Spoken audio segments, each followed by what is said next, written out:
You certainly do reflect more on what you've done with your life, and you're told it's going to be shorter than you thought. We do think that we've discovered like a major breakthrough in terms of empowerment. This was new. Nobody has shown that before in the scientific community. Fasting, when it's just a fast, I'm doing yoga, all of these things are gonna matter, and then you go, fuck what if it doesn't? It's double the rate of the normal population, double the rate of guys surviving other types of cancer. But the shocker was when the results came in terms of mental health. When I started this program, I was struggling, and this program was a way for me to turn it around. If you're looking for one way, one practical way to change your life and bring more peace into your life, well, this is it. Today's talk is really about some very practical ways that we can all do right now to have better communication, to find some peace, to not feel so frustrated and so cornered by emotional reactions. And really take our power back and feel empowered. There is no program of this kind in the world at this moment. The fact that they're actually leading the program with you, they are doing it too, they are participating. I think that people develop a personal relationship with them. There was something that Dr. Gabriella said that really shook me. She said, "What would love do?" And I thought about that a lot, and I said, yes, love would do this. Love would take the time for self-care. Love would be being in a supportive community, which I got to experience today. My name is Gabriella Ilya. I'm an endowed scientist in cancer quality of life research and an associate professor at Dalhousie University in the Faculty of Medicine. If you were to come through the door right now and you told me I have cancer, I would tell them my husband and I have taken our life and passion to find out what's out there that could inform you and provide you supports and practical solutions that you can make a difference in your life right now alongside the medical system. You don't just have to wait at home in despair and loneliness. So we're looking for at least a couple of brave souls. I'm Rob Rutledge. I'm a radiation oncologist and associate professor of medicine here at Dalhousie University. I specialize in breast cancer, prostate cancer, and pediatrics. However, I'd say really my passion is empowering people. So even though I really love my day job, I really love taking care of people. It's very nourishing, it's very heartening to make a difference in people's lives. We empower people outside of the medical system so they give themselves the best chance of recovery in the long term. And that's where my passion is, and that's where the patient empowerment programs originate. More positive? I will be more positive. Yes.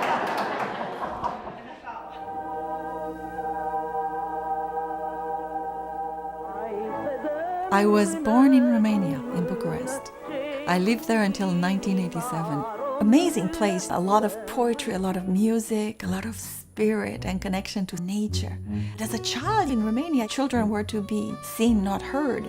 I was at the top of my class. I was very curious, and I was not wanting to waste much time, wanting to understand more than anything who we are, why are we here, what's our purpose. I was among the revolutionaries, young students that went on the streets and protested against the government, wanting to overthrow Ceausescu, the president at that time in Romania. We were just fed up with his politics. Guns that were fired. A lot of my peers and close friends died that night.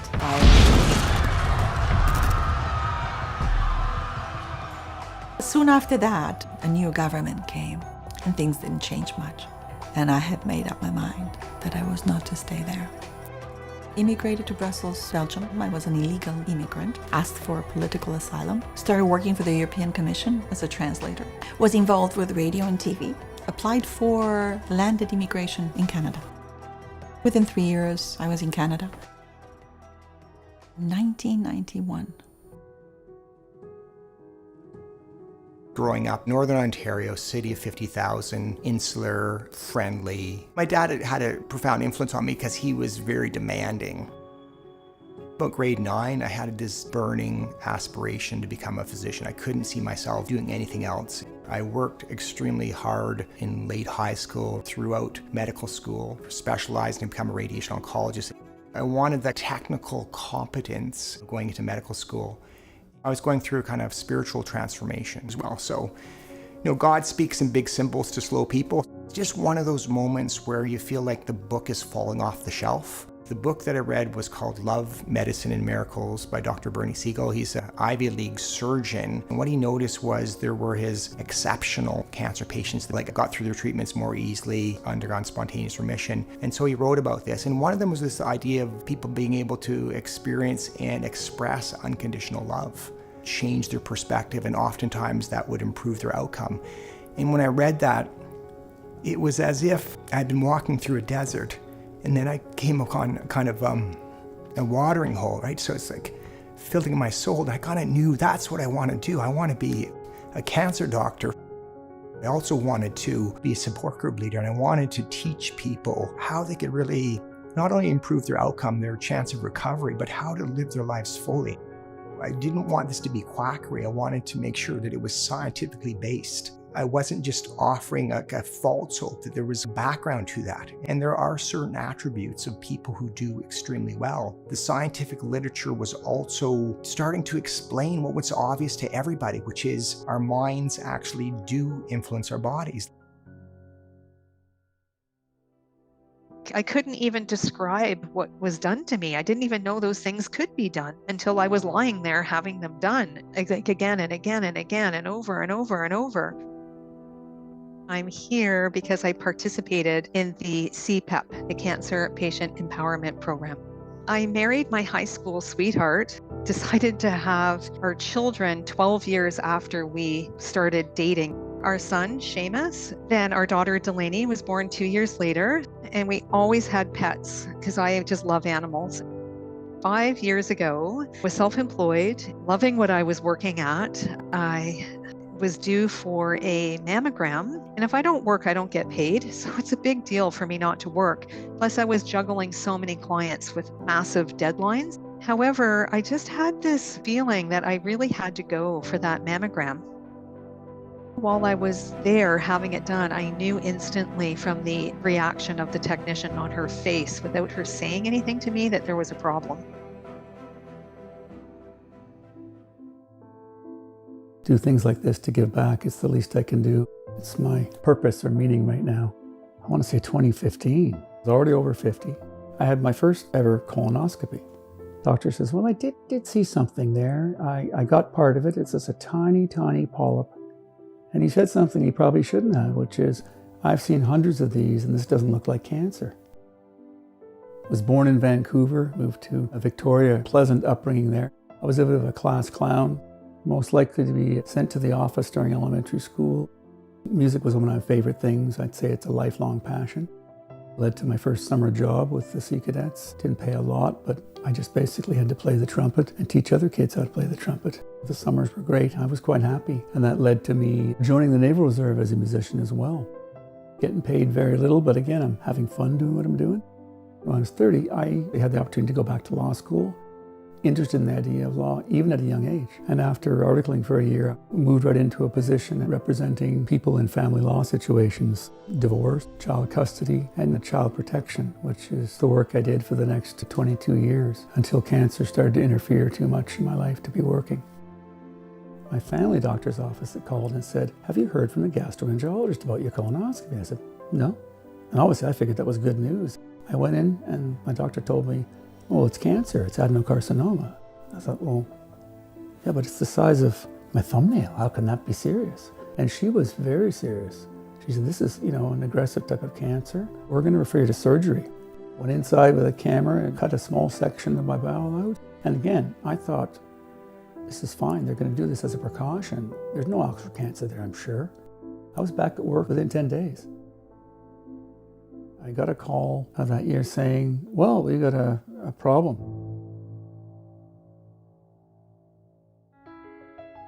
Being of service came natural to me. The first time I got married, I was 27 and I had an ectopic pregnancy, rendering me infertile. That was really hard. I remember waking up and being completely devastated. I wanted a child so badly. My husband and I at the time decided to go for in vitro fertilization. But guess what? I somehow miraculously get pregnant. Anatomically speaking, I just didn't have the parts. I was looking for a friend all my life, and there she was. Completing my bachelor with honors at York University. I didn't take any maternity leave, I just kept going. I remember having a crib in my lab, and I would feed her in between testing while going through a terrible divorce. I didn't have any money, I was on legal aid. I was going on the food bank. I was as skinny as I can be. Oh, did I say I went bankrupt in 2005? I had parents that were supporting in Romania. Did I say that too? So a lot of things were going on. I went to University of Toronto Medical School in the 1980s, very hard-nosed science. And at that time, it was very much physical medicine. Bernie was really tapped into a much bigger picture, that there's a force called God, or however you want to describe it, and that we could align ourselves with those forces by letting our love shine, and that could actually influence the physiology of the body. In 1990, I went to a retreat. It was in a school auditorium of about 180 people, both for patients and then also for clinicians, to learn his methods of helping people transform, helping people heal. I sat in the front row. I was the kind of the keen medical student. So he walks out, says, "Hi, I'm Bernie Siegel. I'd like to start out with each of you telling us a bit about your cancer story. You, sir, at the back, can you start us out?" And sure enough, 180 people, person by person by person, told their stories. There was a young man there with his mom who had ovarian cancer, and he was like crying. By the time I got to the front row, I kind of stood up and looked back at the audience and said, I've learned more about the effect of cancer in a person's life in this 2 hours than I did in all the medical school. So thank you so much. The radiologist apologized to break the news to me and ruin my weekend. But he said it was really looking like I had cancer and something would need to be done. And I was in shock. I was very physically active, with the pets and the properties and doing sports and taking care of myself. And I just thought, how can this be happening? And I don't have time for this. Oftentimes when people are first diagnosed with cancer, it's really an incredibly overwhelming experience. They're waiting, they're worrying, they're wondering what should be happening. They oftentimes feel helpless and alone. That's the truth of it. So on the Monday morning, my family doctor called me and I had the option to go to 2 different hospitals. Like, that's how serious my situation was. And I was like, I was cooperating, of course, but I was really in shock. That was the end of September. October, I was going for biopsies and not telling many people because I wanted to make sure it was real. By November, it was like fully determined I had it. They needed to do surgery on me first. I had my surgery. The doctor came. She said there was something found in my lymph nodes too. So that was surprising and unfortunate. The morning after my surgery, my husband, who was my primary caregiver, he was not feeling well. And it wasn't like he had a minor cold or flu. He was so ill, I had to call 911. The assumption was he was having a heart attack. I was very terrified. He was taken away in an ambulance. Off he went, and I was alone. My husband was admitted into the hospital, and I wasn't allowed to go and see him because I was recovering from my surgery and the risk of infection was very high. I started to deal with the magnitude of what was going on, not just with my health, but with his acute illness. And I needed time to think and come up with a strategy. If we can take them early on and say, there's a way to get you through this more easily that gives you a better chance of recovery. There's this idea of kind of like trust. I'm doing everything that I need to do. I don't have to figure out all these extra things. We can actually just focus on what I can control, and this will actually make a difference. Lo and behold, my husband was discharged from the hospital, and he ended up having several different complications. And I was his primary caregiver, even when we met with my medical oncologist, who told me I would be getting chemotherapy. Within a year, I got a call saying, there's something on your most recent CT scan that we thought might have been scarring, but it's growing. I had to have chemotherapy, oral chemotherapy, some pills, and then some radiation for 5 weeks straight, just to try and get it a little smaller before the surgeons could operate. I still hadn't really switched my mind to the fact that this is something that could kill me. I had the surgery, and unfortunately, the radiation had done more damage, not just to the cancer, but it had damaged the good part of the bowel too. So I had to have what's called a colostomy. Everything, the output of my whole digestive system was going into a little bag. And unfortunately, that didn't work perfectly. So I stayed in hospital on and off for all of October 2019. My plan had been, this is crazy, I have a brother who was turning 50 in November. And I just wanted nothing more than to be able to fly out to Victoria, where he and my sister still live, and have some sort of huge party. I mean, I'm not sure how much you know about going through a divorce, but I didn't have any money. I was on legal aid, and I had to take care of a lot of needs for my daughter. I started TAing statistics at University of Toronto. In the summer of 2005, university approached me and said, "You come highly recommended. Would you teach first and second year courses in statistics?" I didn't have a problem with the subject matter. I love stats. That's wonderful. But I'm about to be placed in a classroom with lots of people. I don't know anything about teaching. I want to be a scientist. I want to do research. How am I supposed to do this? The answer came. The book finds the reader. A friend of mine, she wants to buy me a present. She says, "I bought this book from the library. What do you think?" It's called A Course in Miracles, The Foundation for Inner Peace. And I start reading. I will summarize what it says. In essence, to teach is to demonstrate. You see their interest as your own, you're kind, you're understanding, and you give it your best. You are of service. The answer to my prayers came when I read that. That opened up this very sacred mission. I was assigned to teach. That means there's a lot of responsibility there. And I was nervous. I said, I'm going to do the best I can.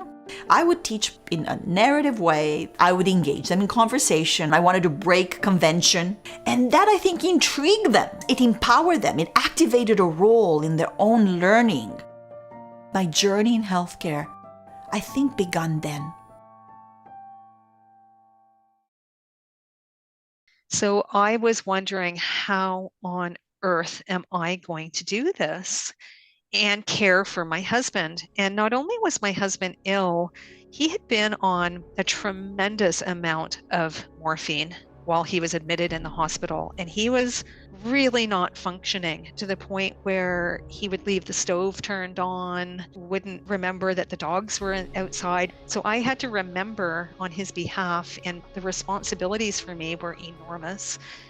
I got the port put in my chest and started my chemo and focused on him, not on me, to make sure that he could get better, because he had several additional complications and surgeries. That was a side challenge that I never anticipated, that my husband and I both would be patients at the same time. October ticked by and my situation didn't get any better. I was in quite a bit of pain. And this colostomy that the doctor had built as a bypass while the rest of my colon healed, it wasn't working properly. In early November, on my brother's 50th birthday, ironically, the doctor came in, the surgeon, and he said, "I'm afraid we're probably just going to have to go in there again." Well, I had a second surgery, and when I woke up, I didn't have just one bag on, but I had another bag. And that means they had shortened my digestive tract more. I finally did get out of hospital, but unfortunately it wasn't for months later, because I managed to develop an infection as a result of the length of the surgery. I think that's when I began to get an idea that maybe this was serious. Healing is difficult to describe because it sounds a little bit mundane. I can give you examples of healing, working towards wholeness or integrating or being able to accept. I can remember a woman at the end of a weekend retreat saying, "What I really learned is now I can say I have cancer." When we finally were healing, my husband could barely walk. I would encourage him with every ounce of energy I had, and it would take us 1.5 hours to walk up our street. That would normally take a healthy person about 7 minutes. And he did start to improve by the time I was doing my 4th, 5th, and 6th chemo. Type of chemical I was on, each of my legs felt like it weighed 100 pounds. my brain would be telling my legs to move and I couldn't move them. I was always active my whole life. I was highly athletic. I used to run track and field. For me, not to be able to move my legs was such a challenge. An example of healing would be a change in perception. I don't always have to be productive. It's these little movement towards this sense that we're actually okay just as we are right now. Early 2020, I had a CT scan, which seemed to say that everything was fine. I'm working from home, I'm starting to take on cases. And then I had another CT scan, the same surgeon called back, and I thought we were going to be talking about reversing my ileostomy. So when the surgeon tells me, I'm so sorry, we can't do any reversal, the original cancer, it's spread to other areas. We don't start removing cancer when it's in more than one place because we're basically playing whack-a-mole. So what the doctor was telling me was he was referring me for what's called palliative chemotherapy. The other type, curative, is designed to remove the cancer, return you to an active life. And what he was saying, although I didn't quite understand it completely at the time, was that it was just there to make me comfortable for as long as possible. You're being referred for palliative chemotherapy. It's terminal. Certainly in the earlier years, it was much harder to be breaking the bad news. Walking into the room and telling the young mom, I'm sorry, your cancer spread to your brain, it's now incurable. That does hurt. But I made the decision many years ago that I would stay with those emotions, the trepidation, identifying with the patient. As an older oncologist, I start to see the pattern of life. It's a pattern of what people go through when they go through these difficult experiences. When I talked with my wife, we were just both completely bowled over. Still was in a bit of a daze. I'm a well-educated person. I think I understand when doctors speak to me, but no, I didn't understand. I was just an average Joe in the medical system, and they were doing their best to explain to me that I had a terminal disease. 0 to 100, 0 to 200. I was maxed out and completely over my head.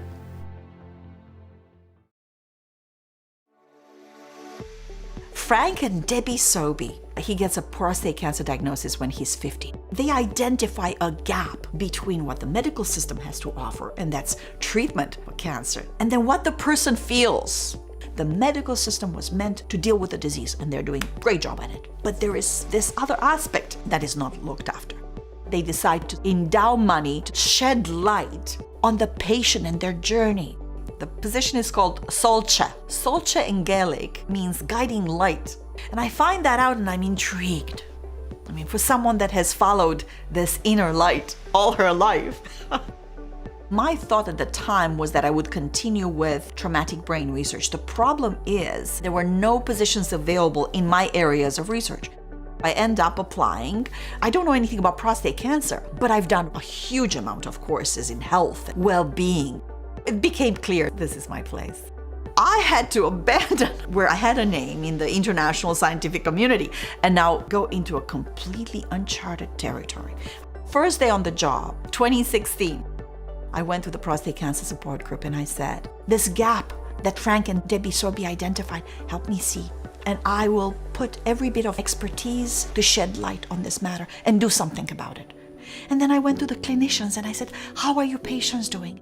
And I was one of the clinicians she went to. We see them maybe, who knows, every 3 months, every 6 months. It's usually a 5-minute follow-up.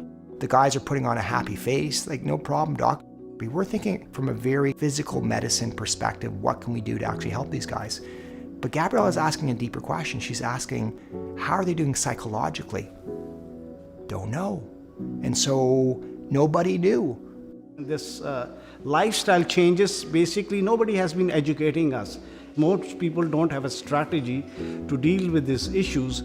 It became very clear to me that the only way to really get to the bottom would be to interview patients and to also put together a survey that were golden standards in the world, in the scientific community, alongside with those interviews to find out how they were really doing. And that's exactly what I did. But I started with no lab, no research assistant, no money. First of all, there were the great naysayers. It's like one funder said, you want to give a survey that it's about an hour long? You don't know anything about Nova Scotians. No man is going to sit down. They hate technology. This is not going to happen. And the wonderful woman who was working for the Dalhousie Medical Research said, hey, don't leave so fast. If she's able to get, say, 10 men in the next month to take the survey, would you help her? He said, absolutely. If she gets 10 men signed up between now and the end of December, I'll help her out. Well, she came back and she had got 100 guys. So the men were actually willing to do the surveys. He came back to us and he offered funding for 5 years of support for a research coordinator. Thank you! Thank you, philanthropy. Yes! In 2016, Gabriella came into my life at that point. The head of the Department of Urology came to me and said, there are a lot of people that want to help. Among them was this Dr. Rob Rutledge. He's a radiation oncologist. He's done a lot of talks to patients, trying to educate them and activate their role in their own care. And you should go talk to him. So I remember going in his not particularly well-designed office. Actually, it hasn't changed much since. I sit down, and he's a very busy guy. He's eating and talking to me at the same time. I remember telling him about what I want to do, and I want to bring the voice of the patient back into the medical system. And he's like, interesting. And how are you going to do that? I said, well, I have it all figured out. I engage the patients. I'm going to set up a conference, and I hope you will come. And so the conversation started from there. Numbers came back from those surveys. Some of the things were not surprising. They were having trouble sleeping, urinary problems, they had sexual problems. But the shocker was mental health. You know, most men, the prevalence for depression or anxiety are about 8%, 9%. In this sample of about 500 maritime men, we found out that the rates for depression and anxiety or both were about double that. Nobody had shown that before in the scientific community. The story hasn't been told yet. Stories of isolation. I don't know how to navigate my emotional needs. Not even accepting that we have emotional needs, as if you're a man. You're not supposed to have emotional needs. I run to my clinician friends and say, those are the results. Definitely something is going on there. We need to do something about this. Well, yes. And it's like, oh my goodness, 1 in 5 of these guys actually qualifies for clinical treatment of their depression or anxiety. And that's double the rate of guys surviving other types of cancer. There's something unique about prostate cancer that really puts them at risk of having real psychological issues. So she uncovers the silent epidemic of mental distress in prostate cancer survivors. And we're like, okay, you have to do something about this. You want to create an intervention that actually mitigates against this. There's a lot of literature there, and unless we translate that wisdom into a practical intervention that can help patients, then all that wisdom and hard work of thousands of researchers is going to sit on a shelf. And I said, I refuse to do that. I don't need to reinvent the wheel. You're going to figure out from the scientific literature what are the best techniques. Activate the role of the patient in their own care. How do you communicate? Recognize yourself in others. The role of forgiveness in health and healing. Living with purpose. And give them an educated, conscious chance to turn the boat around and have the best kick of the can as they can. Let's bring all the stakeholders together. Let's bring the prostate cancer survivors, their partners, the clinicians into a conference and say, how do we create this intervention that can actually improve mental health and all these other issues? So that's the starting point. 20, 30 patients would be good, maybe a month. We'll see if it's safe. And he said, yeah. So we come in agreement in terms of building muscle is important, eating mostly plants, not too much, sleeping habits. Let's decrease inflammation. Inflammation is a culprit in prostate cancer and all cancers, we know that. In agreement, no problem. I said to Rob, we need to talk emotional needs. And Rob looked at me at first skeptical. The thing that I was really actually very anxious about during this whole program is to actually teach the guy about relationships, how to connect more with their loved ones. I'm an oncologist. I can't be, telling people how to live their lives and connect more. How can I ignore that? Especially with, relationships. Oh my gosh, you can't do that. I'm a clinician, we don't do this. It's too personal. Personal? I said, well, it all begins with being personal. Let's get that straight. What do you mean it can't be personal? It is personal. It is personal to them, to me. It's personal to you. Let's do this right. Let's have courage. I listened to Gabriella. She's a scientist. She's a psychology professor. There is a methodology. And so he said, okay, I'm on board. Let's look at this. It's probably going to be a flop and then I can get rid of it. Phase 1 is survey, We know there's a problem, and phase 2 is actually a pilot to make sure the program is safe and feasible. We brought all the 30 guys together and we test the heck out of them. Their strength. We're doing EEG stuff, measuring them at baseline at the start of the 28 days and at the end of the 28 days. And then we wanted to hear from them. What do they think about this crazy program of ours? The compliance surveys come back and wow.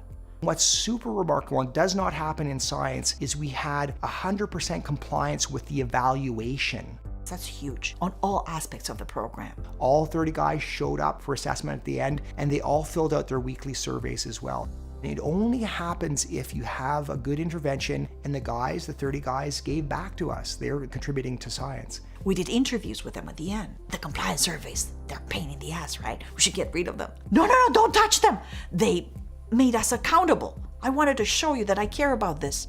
Not only did they endorse it, I think it was like 9.4 out of 10 saying people who get a cancer diagnosis should have this program, but they actually lost weight in 28 days. Their urinary function was better. The mental health overall was significantly better. So we know we're onto something. They said, we want to talk to you. There was no interaction with you two. We want to have that. I said, okay, let's create monthly video conferences. So what do you think of 2 months? Too short. How long? 6 months. I looked at Rob and I said, 6 months of daily videos are going to have our regular job. You go and treat patients. I go to university, teach graduate students, do research, write manuscripts, while every day we're going to produce a video, 2 to 3 minutes, whereby Rob and I, in a way, invite people in our own home, in which we prescribe, describe, and demonstrate. No time for editing, no time for makeup, and give it all we've got. And Rob looked at me and said, done. I looked at him and I said, wow, the right man for me. That gave us the energy and impetus to go for a randomized trial. So that's the gold standard. For 6 months, participants were randomly assigned either to PC-PEP or standard of care. Standard of care means they get what the medical system usually gives them. You're trying to figure out, is the program actually better than the standard of care? Some of the guys would have got a pelvic floor nurse telling them how to do their Kegels. Otherwise, what does the medical system provide? Go figure it out yourself. Oh yeah, you might want to exercise, you might want to have your diet, but go home and do your Google searches and do whatever you want to do. Many people will end up following a doctor's advice. If given the chance to participate in other things, it offers hope. But by 6 months, participants who were in the standard of care group had 3.6 times higher odds of mental depression or anxiety, or both, compared to people in the PC-PEP group, who continue to get better and better in terms of mental health until the end of the year. Lost weight. Surgery patients in the PC-PEP group were much better sexually. Why? Because you teach them about intimacy and they find out that there is more than one way to skin a sheep. So the sooner you give patients this program, the better the odds of them doing better in terms of mental distress.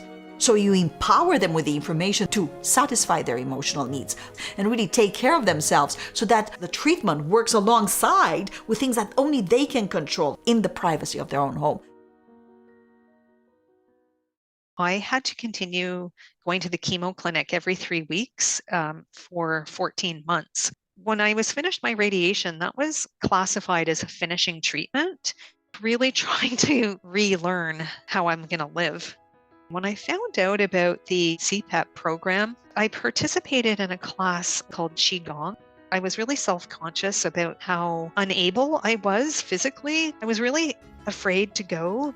Some of the patients would say things like, I got diagnosed and I feel like I went from 57 to 75 overnight. I honestly felt like I was 90 years old and I was in my early 50s and I was just like, I shouldn't be here. The people in the class who were all cancer patients and survivors, they were really reassuring and they got me a chair.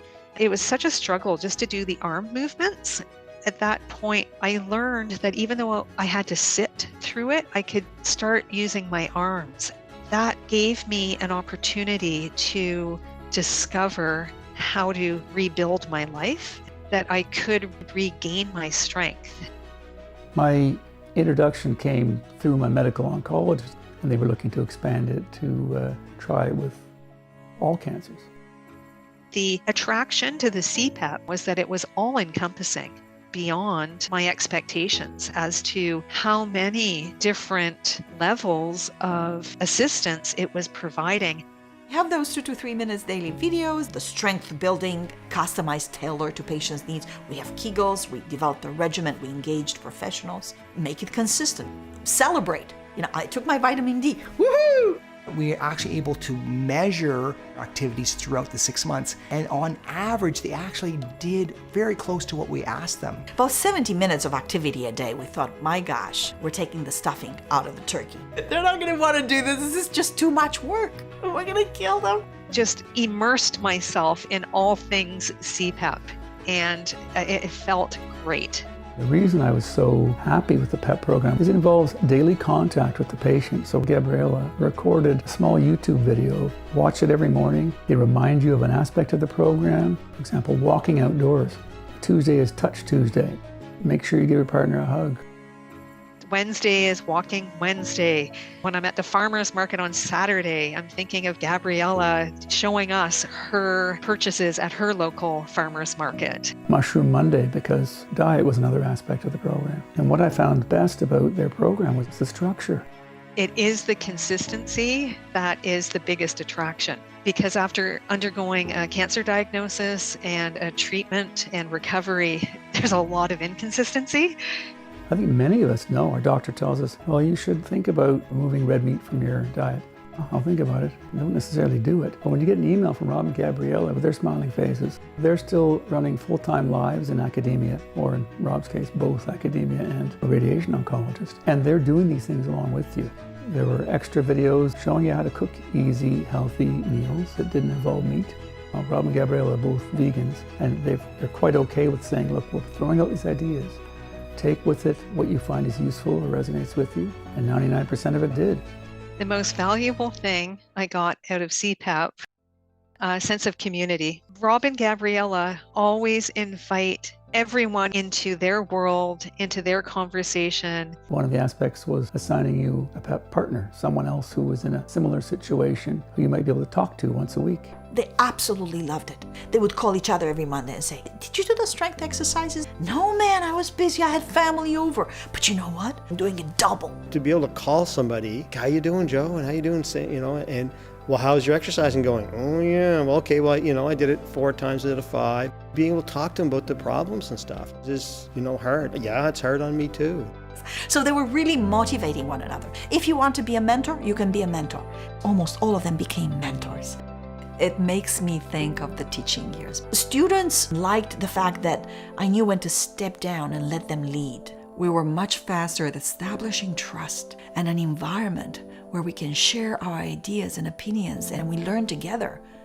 The mental health was better at 6 and 12 months. We're able to prove better outcomes, and it actually absolutely saved money to the medical system. Just to put 200 men through this program in a year, the medical system will still be saving close to $200,000. They don't have to go to as many, clinicians and so on, because they're taking care of their health and healing while they're at home.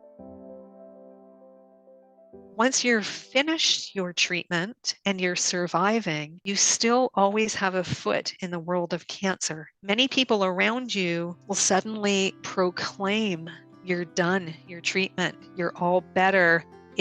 Let's make the cancer go away and never come back. However, the reality is it takes so long to recover on so many levels, and the possibility of reoccurrence never goes away. What do my patients need the most? You still need to give them good medical care, but also to be heard, to be seen, to connect with them human to human first, like we're in this together. I'm not separate from you. If you haven't lived it, it's not relatable. Being a part of a group of cancer patients and survivors just gives you that level of comfort and acceptance. Since the PEP program finished for me, I still contact my PEP partner once a week. And we share each other's joys and successes in life, not just about our cancer diagnosis. We're trying to live our best life for as long as we can. So here we are helping someone else, and they're helping us. Helping others is a big part of why we're here. So spread the love. If I was speaking to someone who was starting out on their cancer journey, I would highly recommend they connect with people who specifically have experienced cancer, because it's indescribable to people who have not gone through the heaviness of receiving a diagnosis, the challenge of telling people, because a lot of people have difficulty hearing the diagnosis when you share that information with them. Surprisingly, some people show up and are present that you never expected to be, and then others that you count on may not be able to cope with the cancer, and they are nowhere to be found. The secret sauce to this program, this is like super important, the secret sauce to this program is the human-to-human connection. We humans want to connect with other humans, and I think that face-to-face is so important. What is the main ingredient behind this program? Why is it working? The only requirement there is wanting to see another person's interest as your own. This is the culture. That is at the foundation of this project. That is the foundation of everything that we do. It's a community that come together and support each other. And that organic part of this is critical, because if you just send somebody to a website, go do these videos on this website, it is the recipe for attrition and failure. 6 months of daily prescribed activities. You would think, forget it. They give, they help, they stay engaged. We want this integrated into standard of care. But how do you do that? Not every idea is going to get endorsed from the Department of Health. If we engage the clinicians, the urologists or the radiation oncologists, their patients will feed back to say, this is a really cool program, this is really helpful. It's super easy, it's cheap to administer, we've had all these benefits, and you can see the urologist like, oh yeah, we really need this. My aim has been to try and live as well as I can for as long as I can. So I made the decision recently, together with my oncologist, that I didn't want to do anything more, and she was completely supportive of that. Quite frankly, from the way I was reading her body language, she was hoping I would come to that decision without even having to be convinced, and that she felt the small benefit that might accrue from being able to maybe shrink that tumor a little bit was outweighed completely by the risk to my immune system. So I won't be having any more chemotherapy, as far as I'm concerned, ever. What does success mean for my patients? They want to come to a sense of peace. Like, cancer patients have multiple goals. 1, they want to maximize their chance of cure or longevity. 2, they want to feel better, right? Because it can be so scary, and there's so many emotions that can come up during that time. I think about those things in being service to something bigger than oneself. And the service is, how can I connect more with my loved ones? How can I live my life in a way that allows me to do the things that I value most? I'll have no more than 8 weeks, and more likely 4 to 6 weeks, where I'll follow a fairly progressive decline. You get more and more sleepy, you require more and more rest, and more fatigued, and eventually you go to sleep. And that doesn't sound like a horrible way to die to me. I can think again of some very, very distressing and painful deaths. I'm grateful that I've been able to spend this past almost 4 years meaningfully doing things with my family. It's okay to be angry about that. It's okay not to be grateful, but I'm happy with my decision to make removing negative emotions part of my daily life. Cure or not cure, which is important, extremely important as well, but can you live your life fully? Can you come to that space psychologically or spiritually in which you can really appreciate your life and have that opportunity to shine your light in the corner of the universe? Most people feel when they first get diagnosed with terminal cancer is that total loss of control. It's one of the reasons the empowerment is right in the title. It gives you some sense of control. Most people had access to that. Their outcomes might be different. We were giving a talk to a prostate cancer support group. A woman sitting at the side of the room basically saying, you guys have the secret sauce, and the secret sauce is that you really care about the people that you're with on the day-to-day. As it turns out, she was the executive director of the charity side of the hospital. She said, well, maybe you could offer the same program for the palliative care staff. And we're like, we want to offer it to everybody. It's just really wonderful to see the level of engagement and how transformational. It seems to be already for so many people. I hear things like the tips are so practical and easy to do. I can break it down and do it as I'm able. I can make it fit for me. When I got my diagnosis initially, it's kind of like a lonely thing. You very much feel that, and how am I going to handle this? How are my wife and I going to handle this? And then to be able to come into a group where there's other people and connect with some other men who've been going through it, it's been very helpful. Last year, we both realized it's important to have a more global approach. We got grants from philanthropic support to extend the programs from prostate to all forms of cancer. We're just opened the program to all chronic diseases.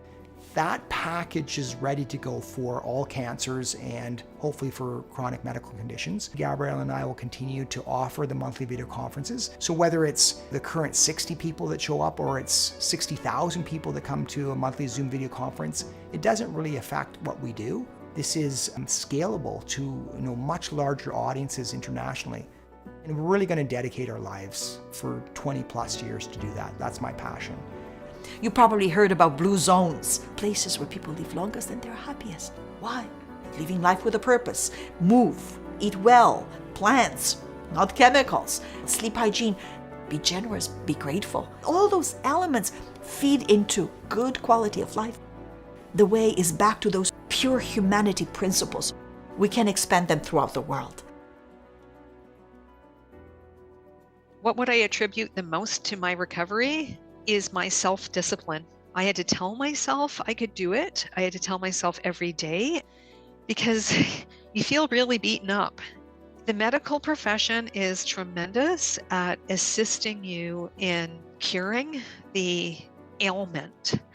However, the experience you go through in order for the ailment to be cured is a massive assault on your body.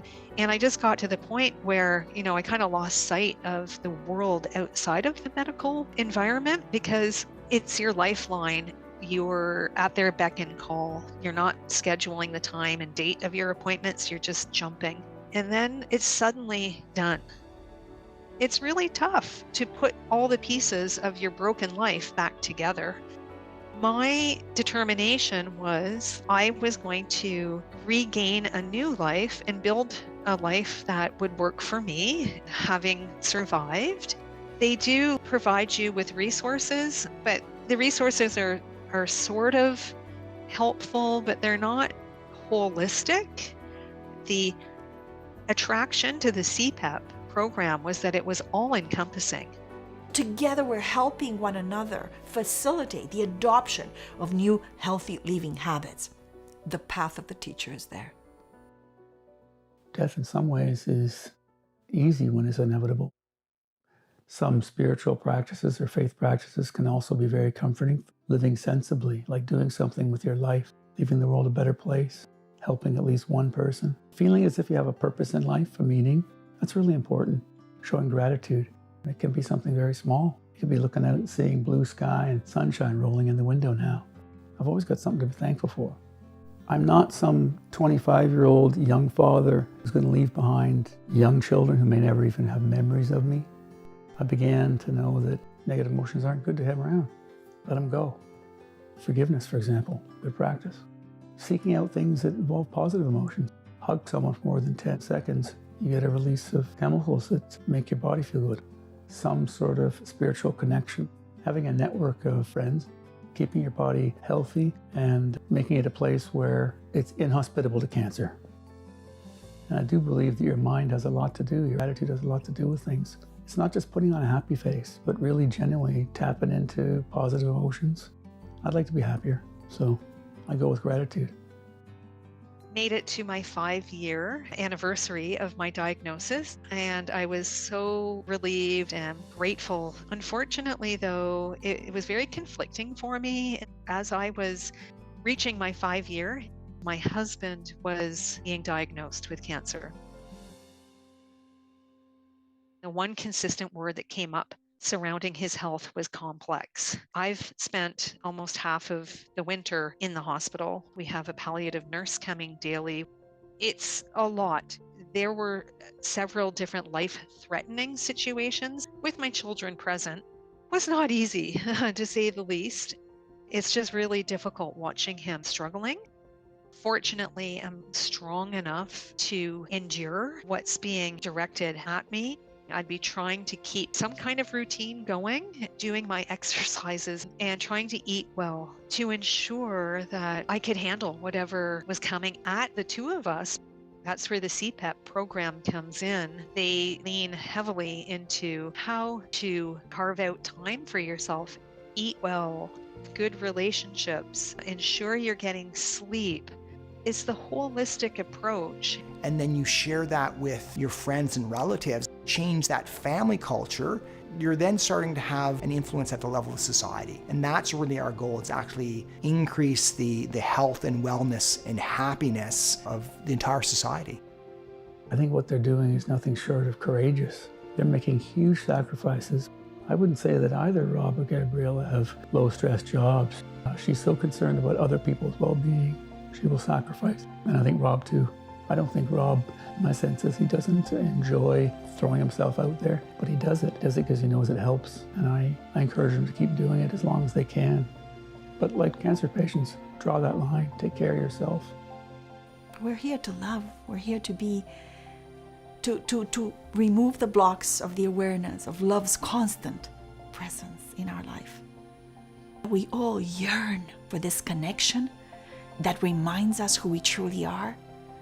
Where the love of man is, so is healing. I'm speechless when I think about the great sacrifices that my family and wife have made, my kids,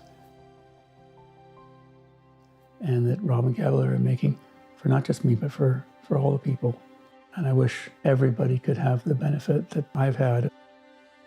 I think it's nothing short of wonderful. It's incredibly intense, agonizing to watch him suffer and decline. And when he got his port put in his chest, it was almost 5 years to the day after I got mine put in. We were at the cancer center and the nurses were checking his incision. And he said, "Oh, my wife had a port." And the nurses looked at me and they said, "You had cancer?" And I said, "Yes, I did." They said, "Wow, like we never would have known." And I pulled my shirt down and I'm showing them my port. And they said, "Aren't you uncomfortable being here?" And I said, "On the contrary, I've been on the other side where my husband is, and I'm aware of the exceptional care he's going to receive and that he's in really good hands." We have sites now throughout Canada. We have an international site in New Zealand. We're working with 5 countries at the same time: Belgium, Netherlands, UK, Ireland, and Australia. 6, Romania as well. Which reminds me, last year I was invited in my own country for the first time to give a talk about PC-PEP, and they were so impressed. They too are translating the program in their own language to make it available to. And I thought, wow, full circle. Who would have thought? If someone who may be dead in a few months can find value in this program, I think anybody can. I hope it succeeds and spreads and becomes the norm so that everybody has a choice to do this. So that way when people hit a scary diagnosis of cancer, they won't feel lost in the dark. They won't feel a lack of control. They'll know there's hope out there. Other people have done it. You can too.